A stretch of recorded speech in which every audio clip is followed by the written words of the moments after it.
Though our topic today is, as you can read behind me, it's the right sizing, FOSS compliance, balancing risks and effort. I think you're better? Good to hear? It's okay? Everything's good? Okay, maybe first to us two. Annika and me are two lawyers from a law firm in Germany specialized on IT law, and we are working, I'm now for 10 years and my colleague for around about 3 years now? 3 years. Especially in the FOSS compliance sector, at most license compliance, but in the other time also regarding CRA and the other EU regulations. And that should be the attempt of our talk today, that we try to tell you what is the right approach to handle risk with the amount of regulations you have to handle in this case. Therefore, I would skip the asking, just go on. The picture we have on our first slide is just to show you that there is a bridge between the innovation and code on the one side and law and security on the other side. You can use all that stuff that you already evaluated for FOSS compliance, or that you should have been evaluating for FOSS compliance, also for the cybersecurity topic and the CRR stuff, and therefore it's a bridge between the code on the one side, FOSS compliance, and security topics on the other side. Go one more. In the, I would say, last half a year, more and more of our clients didn't come with specific questions about legal topics to us, but with a general fear and anxiety regarding the upcoming EU regulations. And therefore, I draw the picture you can see on the slide behind me.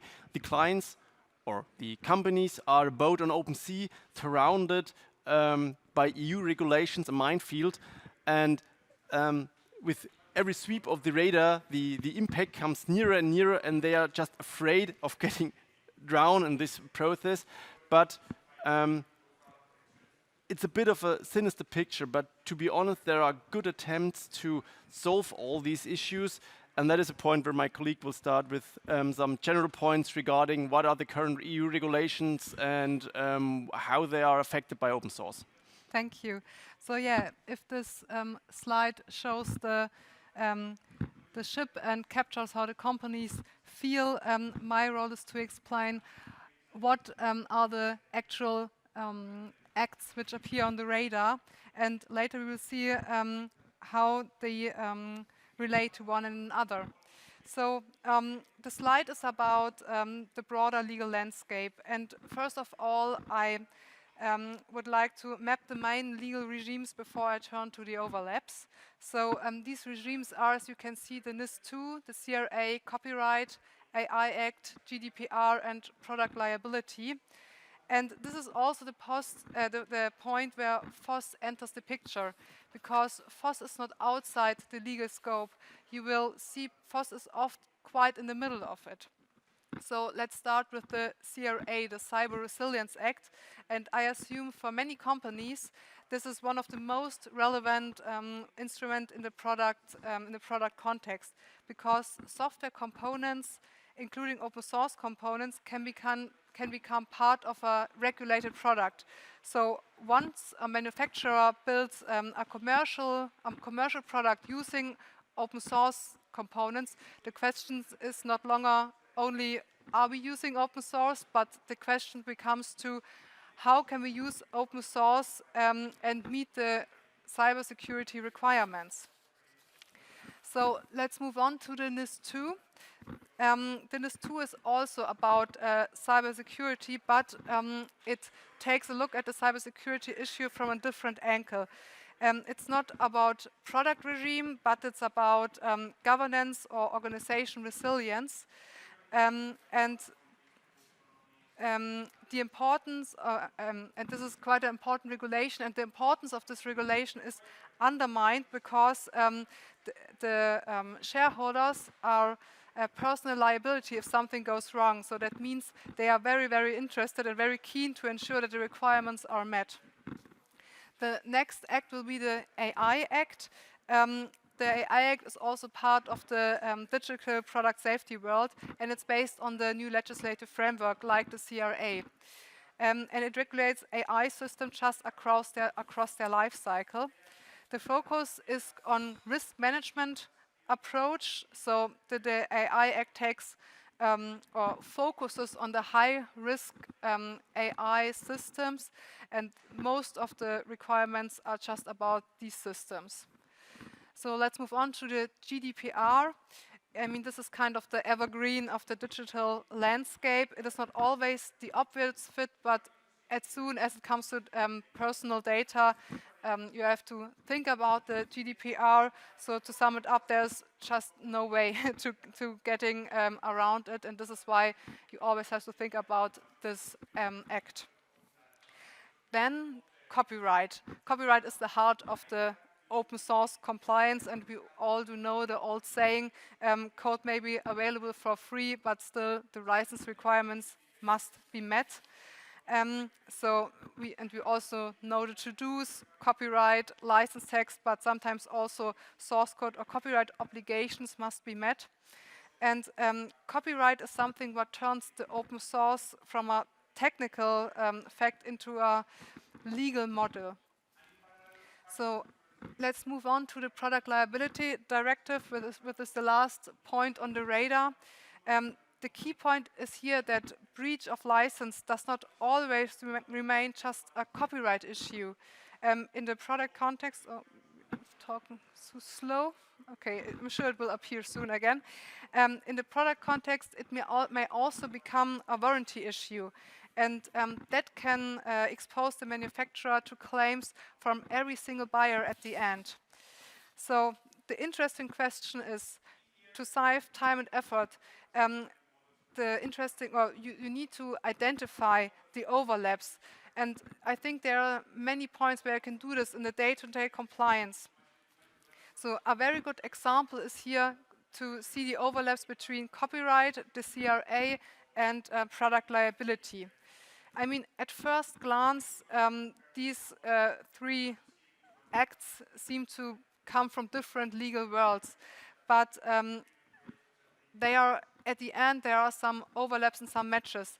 Even if the copyright sounds like licensing and the CRA sounds like cybersecurity, and product liability sounds like liability if something has gone wrong already. But as I said, once you look how compliance is actually built and manage software-based products, those categories begin to converge. So let's take a deeper look at these three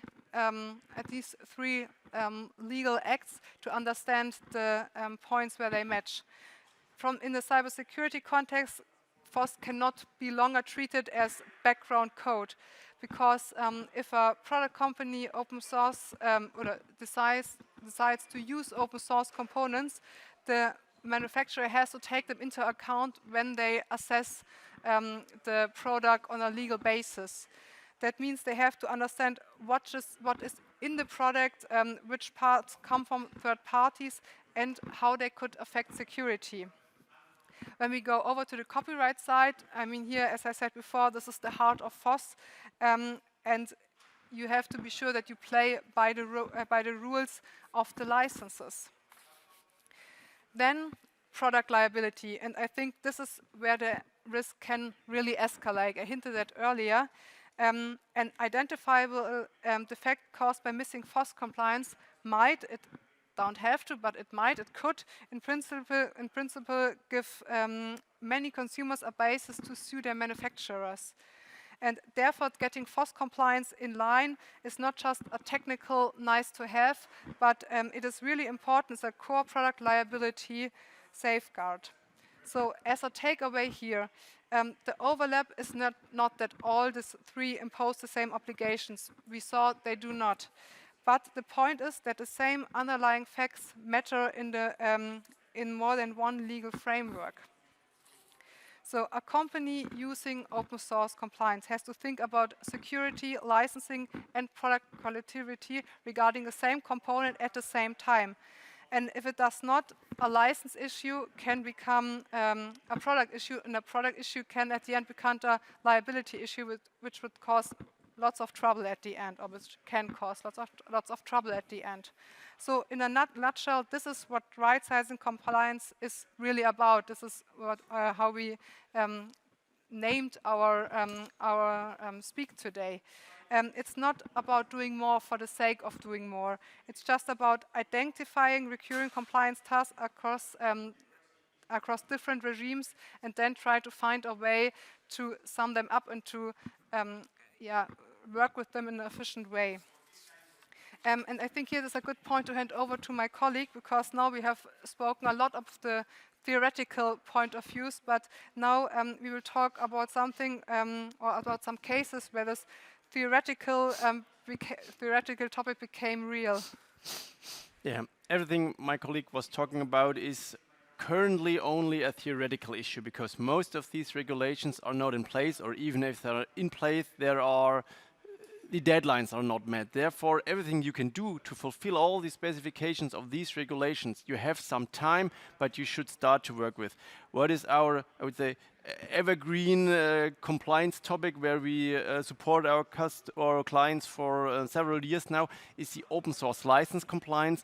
And in the landscape of use cases or law cases for the open compliance topic of the FOSS license compliancing, the landscape changed a lot.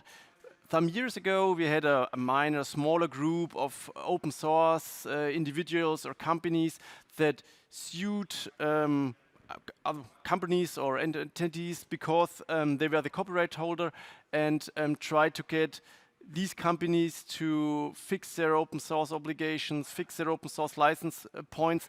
But that switched a lot in the last years, because the new player on the market are the consumers, the customers.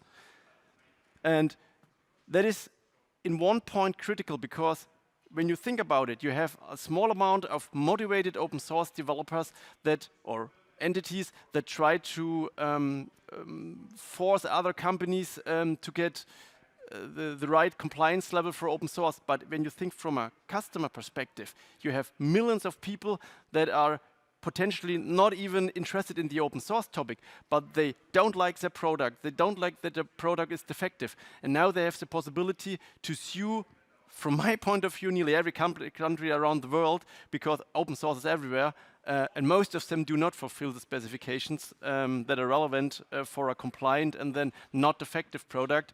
And then you can start as a customer to think about, okay, I don't like my product. Potentially, I don't like that they don't fulfill all the open source specifications.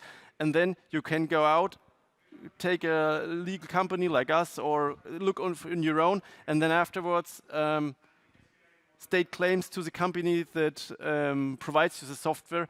And 3 cases I have provided from the last 2 or 3 years. The first one is one that our company on our own currently sue against Chinese car manufacturer, SAIC.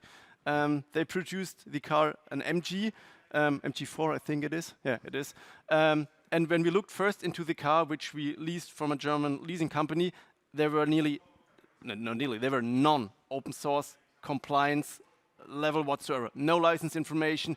You can't get any information where the source code is from, not even a written offer to getting the source code. So really nothing. And that is, from our point, or not from our point, what we evaluated, currently the point with nearly all the Chinese car manufacturers. Therefore, you have a bigger variety of companies that you can sue if you want to. We tried it with SAIC, and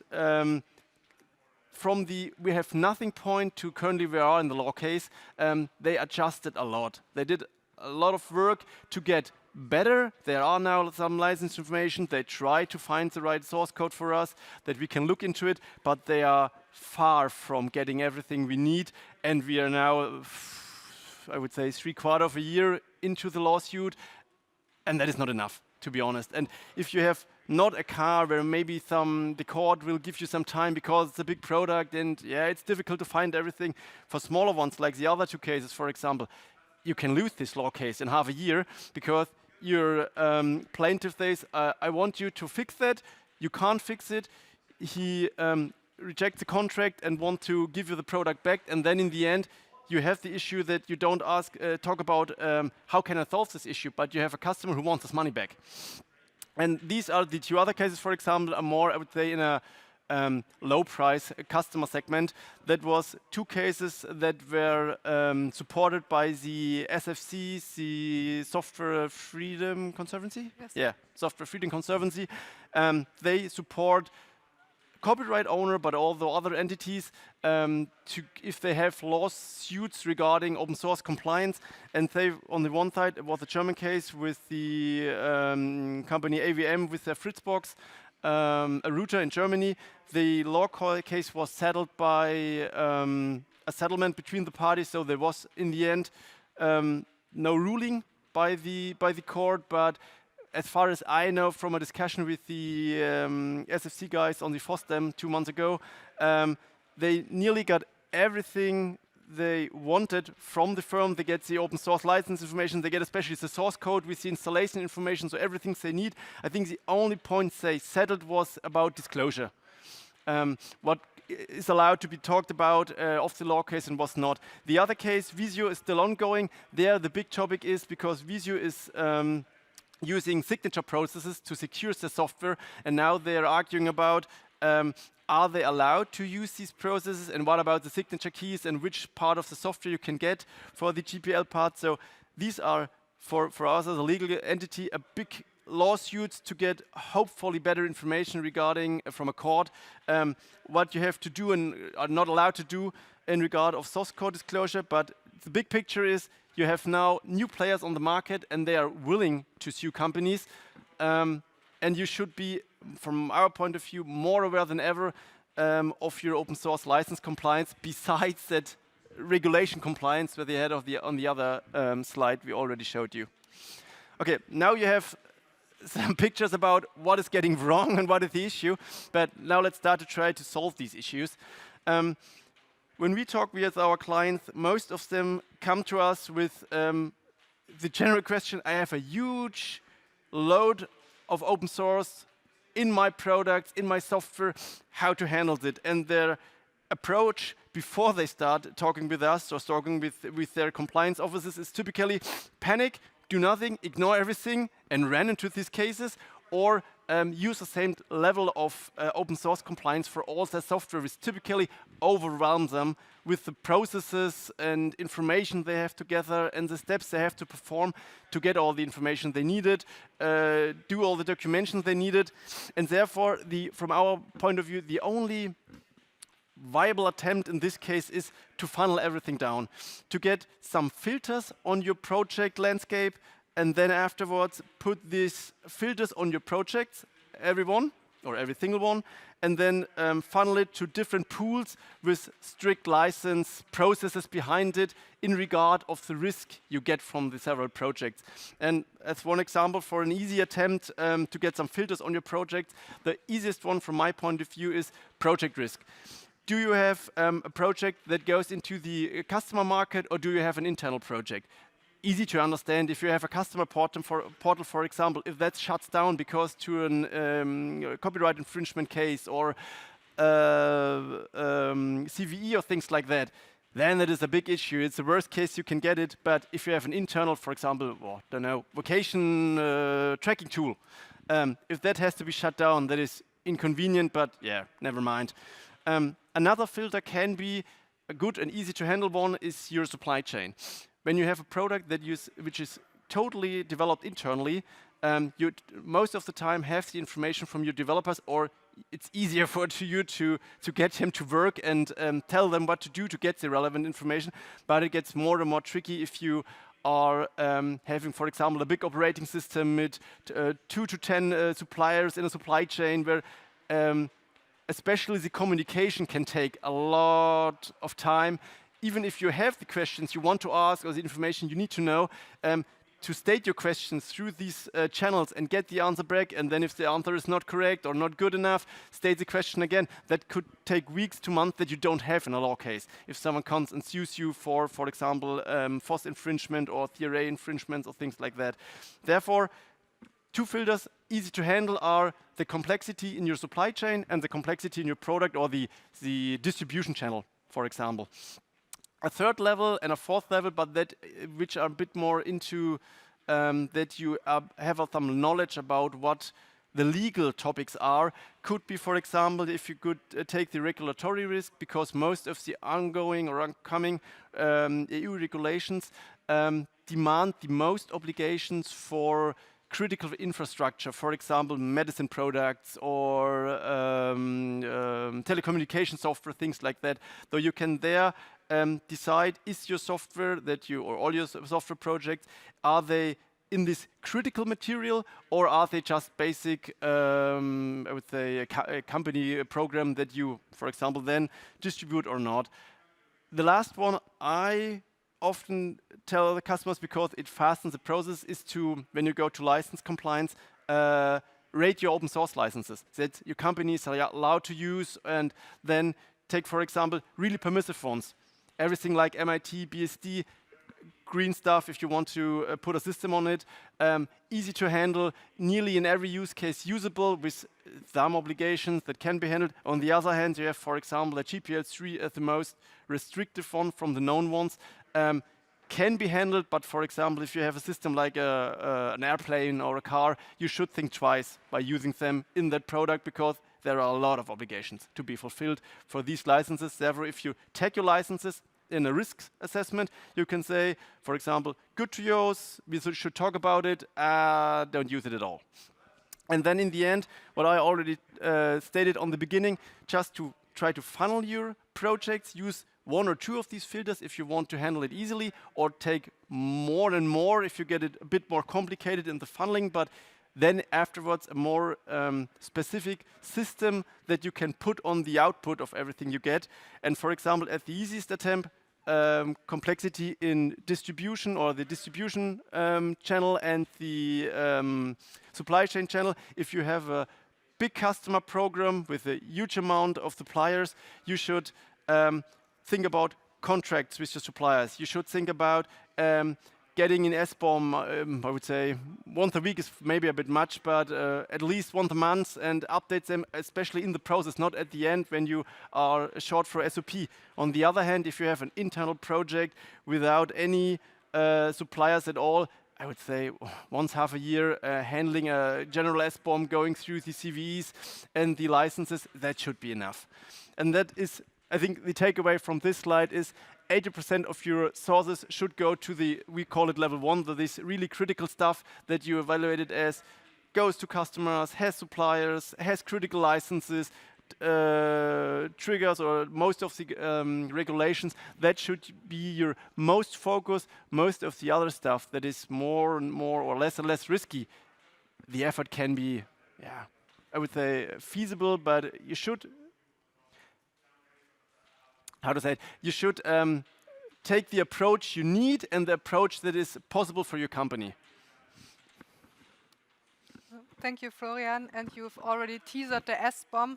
And on our next slide, practice and tools, the FOSS assembly line, we will talk about exactly this, the SBOM, which is the most practical CRA obligation.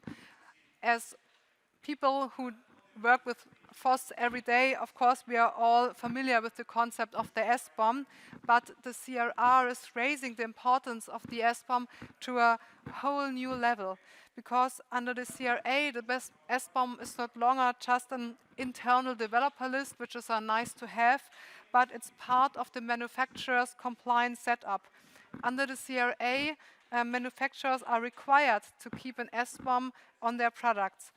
And just to sum it up, we all know the SBOM gives a structured overview of this component in a product, including dependencies, so it leads to visibility. And this visibility is important because manufacturers are expected to exercise due care when integrating third-party components. And this is why they need to know what is built into which product, and they also need to know all the dependencies.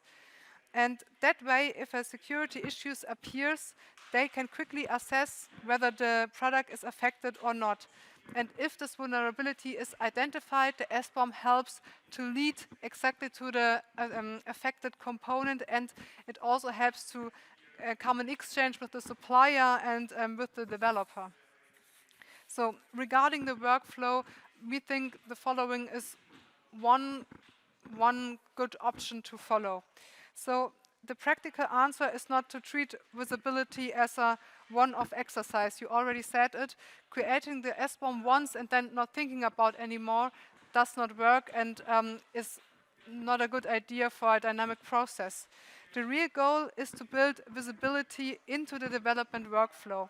And this starts with an automated SBOM, which is integrated in the CI/CD pipeline, so during the whole process. And when this is the case, changed components and dependencies will appear early and ideally before the code is merged, because then there is the option that you can react on this situation fast, and this is only possible when you have this dynamic process. So the SBOM is not just something that exists, but it's a living, a dynamic document. In our daily exchange with developers, and we have many calls every day with developers, we see or recognize that many companies invest in powerful tools and they invest a lot of money. And don't get me wrong, these tools can be very helpful, but buying is the easy part. The hard part is to use this tool correctly. So from our experience, tooling works best when it's backed by a functioning process. And this is why a pragmatic model often works best. So first, the developer has to understand his own build pipeline. And then semi-automated tooling can be a very good choice. For example, open source available toolings, scanners, like Fossology, the AutoScan, or ScanCode. And then when this scanning is done, you can decide whether legal or technical questions are so complex that the human brain is still needed and it has to be evaluated by a legal or technical expert. This point is a good opportunity to introduce you to Octet. Probably some of you have heard about it before. Octet is an EU-founded initiative that supports small and medium-sized enterprises and open source projects in becoming CRA ready. So it's a tooling that helps with the CRA. And it offers a practical CRA-orientated toolkit which bundles many functions, for example, compliance guidance, reporting, assessment methods, and much more. So if you're working with SMEs or if you're working with open source products under the CRA, Octet is really worth taking a look at it. It's freely available. It is EU-founded, so we just tried it, and I must say it was quite interesting to use it to get a first idea of how CRA compliance could work. But the CRA does not stop as the SBOM. I said before, that's probably the most practical obligation, but there are some more. In general, the regulation expects manufacturer to build products securely from the outset. So that includes from the beginning risk-based development, to include security by design and security by default aspects, limiting attack surfaces, and the conformity assessment, which can be in-house or out-house. It depends on the criticality level of the product. And this is very interesting, the obligation also continues after market placement. So manufacturers need to have processes in place for the case that any vulnerability issues come up. So the period, the support period is quite long. I think the minimum is 5 years, and that means the manufacturer are responsible for a very long time for their products. In detail, they must provide security updates without undue delay and generally free of charge. So they have to calculate it at the moment they bring the product on the market, because they can't ask for money when they have to clean any vulnerability issues or take care of any vulnerability issues. Then maintain technical documentation. They have to define the support period. As I said before, minimum is 5 years. And monitor and remediate vulnerabilities during that time. So it's a very long list and many requirements which must be fulfilled. So let's come back, as this slide is all about the SBOM. I think it became clear during what I just said, it is not just about you need an SBOM, because the SBOM is not useful at itself, but it's only useful if it's operational. So it has to stay current, it has to be linked to dependency management, and it has to be built into the workflow. And that's when all of that happened, then it turns from paperwork into something which has real effort and which helps team to work with it. And that brings us to our next step. Once you have the visibility, what does it mean for compliance more broadly? I will hand over to Florian for this. We are running a bit out of time, I see on our timestamp here. Therefore, I will shorten this slide a bit because I had 2 or 3 more slides I want to talk about. The SBOM, as my colleague said, is only the start about everything. And now comes in place what my colleagues also said at the beginning. You should try to summarize your processes for the different regulations into one process at best, or at least in not one process for each of these regulations to fulfill everything. A good example for that is the SBOM, as I told you. When you have your SBOM, your list of components from the first to the depths, everything you need to know about your components and who they are. Then you can start from that point in 2 directions. The one side is the legal the FOSS license compliance, because when you have your components, you typically or at best have all of the code you can evaluate with all your scanning tools, stuff like that. On the other hand, you can the same first step of your process and go to the other side regarding Cyber Resilience Act to evaluate, are these components affected by CVEs, by known CVEs. And then the big amount is the SBOM evaluation and the integration of your system, that you can get all the information. The 2 other steps that are after that are easier to handle, especially when you have all the information in advance that you need to proceed step 2 and 3.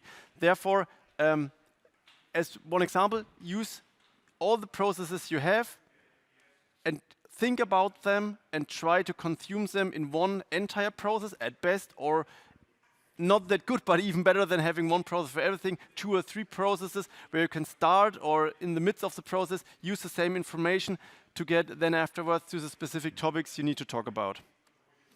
So thank you. And now, after the discussion of how FOSS compliance and the CRA interact with each other, this slide brings it all together. We called it push-to-button compliance, and I kind of like this very visible wording.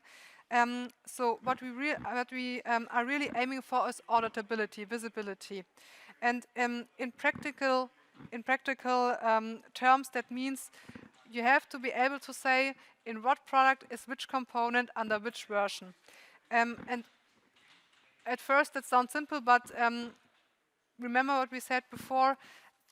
We need a dynamic SBOM to be able to give this answer immediately. And therefore necessary is a good documentation, dependency tracking, and vulnerability management. That means under the CRA, documentation is not optional background work, but it's a basic condition to be able to fulfill the requirements at the end. So the practical tip is here to implement quality gates.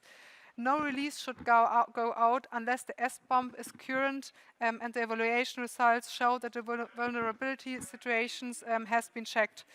So from a legal perspective, and we are lawyers, I would advise my client not to place a product on the market until it has a concept which makes this push-to-button compliance possible. So if this is not the case, there's a legal risk that a company may not be able to fulfill the CRA obligation, especially because we have this really short time slots when security incident occurs to notice that to the authorities. So the key takeaway is simple. Push-to-button compliance is not just a slogan, but it's a process. And if it means making sure that documentation, SBOM, vulnerability handling, and FOSS were all part of these relief paths, then this push-to-button compliance can work. And when questions come up, they can be answered quite quickly. So this was, as I already said, we nearly had the same speech on the FOSS in Brussels here 2 months ago. And this was the end of our talk, and afterwards we had some time for questions. And none of the questions stated were about our slides. It was nearly all about, am I an open source steward after the CRA, and what are the concerns about that? Therefore, I decided to include 2 more slides, because after our talk, though in the talk I had no answers regarding everything that was asked, because there was nothing more than the CRA and the short text in the regulation itself, some titles. But afterwards, the EU Commission itself published some FAQs regarding who is an open source steward and who's not, and what are the obligations, things like that. Though this is not based on my own thinking, that is one-to-one, you can read it here in the slides, one-to-one the working sheet, for to say it that way, how you can evaluate if you're an open source steward and manufacturer or outside of the CRA. To be honest, all of these points are stated in the FAQs, and some of them are described in the FAQs. But still with that, I can tell you for each of them, there are still questions not answered good or not even at all answered. Therefore, it is just the best we get up to now. Even with the FAQs of the org project, which I heard about on the first time today, to be honest. I read through the FAQs before our speech to find out if I could find some more information regarding some of these topics, but even with them, there is not much more information than that, and everyone should read a rather good explanation of 5 to 10 pages, who is an open source steward after the CRA for the EU Commission FAQs. We only have 8 minutes to have through it. First of all, you have to, your product or your software has to be a product with digital elements. That is the basis. Without that, you can't get into the CRA at all. Then you're out of the scope. That's it. It's easy to evaluate for an operating system, but it gets rather complicated when you think about, I have a library for an, I don't know, for a user interface, or I have a cryptography software. I am a product with 6 digital elements or not. I can tell you from scratch, there is no general answer. You have to evaluate each product, and a detailed analysis of what are products with digital element would extend our speech hours, to be honest. The next point is, are you responsible for publishing the FOSS? That is a point that doesn't come out of the CRA itself. It is something that was read into the regulation in these FAQs, but I can understand the approach, because what they want is they want to get the support of the maintainer of code bases. They don't want to get the information from contributors, which most of the time can't help you with the obligations of an open source steward or even a manufacturer. Therefore, it aims for the maintainers of software. The next, and that is a critical switch left or right, is do you or are you placing a product on the market as a commercial activity? And that is, I would say, 5 to 6 pages of this FAQ is what is understood as I am placing it as a commercial product under the market. And just some general information. So you're selling it on the market. What about if someone supports me with donation? Can be on the market placing if the donation supersedes the amount of money I need to produce this software. Then I get a profit out of it. That could be placing it on the market. What about if a company supports us with minor donations, but wants to then afterwards commercialize this product because they supported us? not placing on the market if the money they supported us does not extend this amount of creating the product. Also, it's not relevant if a company or a commercial company is included in the developing process. So it's really tricky, and you have to evaluate from the entire project. Are you a person who placing it on the market or not? Then you're most of the time a manufacturer. The only exit is if you're a not for-profit organization, and then all the money that exceeds the costs for producing it and for the developer to live on it should be spent, or everything should be done, but no profit is allowed to be gained. Then you can come back to the open source steward, or if you're just a single developer, so no entity, you can even get outside of the scope of the CRA. But to be honest, I thought with the FAQs I had all the answers I needed, and then I read through it and tried to get some of the points I were asked on the FOSS and find a straight way through the system, and I struggled with nearly every of the projects I were told a month ago. Therefore, there's a lot of way to go. Maybe the last good point is, if you're just an open source steward, if you don't want to care about the CRA, you just don't have to. Because there are obligations after the CRA. You can see on the right side there are some, but even if you don't fulfill these obligations, there are no fines for it. Especially open source stewards are excluded from the fining in the CRA. Therefore, there are obligations. You are asked to fulfill them. It is good if you can fulfill them because it helps other people, but you can't be fined or sued if you don't fulfill them. You're an open source steward. You're still free to do what you want, to be honest. That is, I think, our talk for today. Now we have 3 minutes. That could be one last question, or if none questions, also good. There it is. Ah, wait, we have to. Wait a second. So I have 2 questions, but I'll give you the one that I've just thought of here. Are there any obligations for an open source steward who has no obligations as a CRA, no possibility of being fined at least, under any of the other laws that you mentioned, particularly the product liability or product liability directive?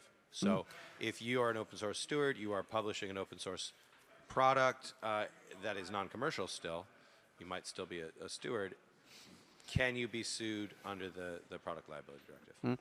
Though, from my point of view, but maybe you have another. Oh, yeah, we have. So I think it really depends here, because more or less in all open source compliance you find a no warranty disclaimer, so that's quite evergreen, and it's all these licenses. But you're completely right, you have always to check whether this is valid. And here I'd say you can't be 100% sure, but I attempt to, as it is license on a license, but you do not have to pay for it. You can discuss what kind of contract it is. Maybe it's just a gift. So then they are under German laws, so we are German laws, I can just talk about that. They are only very, very small requirements you have to fulfill, and it's quite hard to enter the border that is that there's any liability issues. But yeah, you're right. It's something the CRA is quite new, and I think this is something. And also the product liability regulation. I think the new regulation don't want to switch the in general system regarding open source is for free, and something that was taken over in the German law, but all the other EU national laws. If you get something for free, though, if it's not purchased to you, and that is something the regulation doesn't trigger. I think that's the point you want to go. Doesn't trigger that good, to be honest, because now under the new regulation, also open source and software can be a product that falls under the regulation. From my point of view, it wasn't the attempt to put open source under this regulation, and even if the regulation itself, there is a possibility to read open source as a product that falls under this regulation. At the latest, some FAQs will finalize this point in regard that open source won't fall under the regulation. It's more or less the same as for the CRA. If you first read the regulation, you can think, wow, we're doomed.